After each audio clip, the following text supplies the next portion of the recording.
Learn how to make changes to your account profile and password in this brief tutorial. To make any changes to your account information, like updating your email address or password, you'll need to access your My Account page.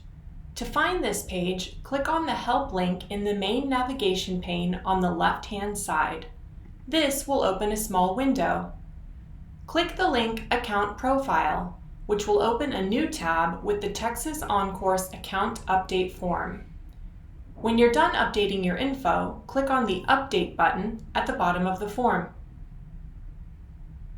In order to change your password, click on the Help link again and navigate to the Reset Password page. Your profile and password updates will take effect the next time you log in to the Academy.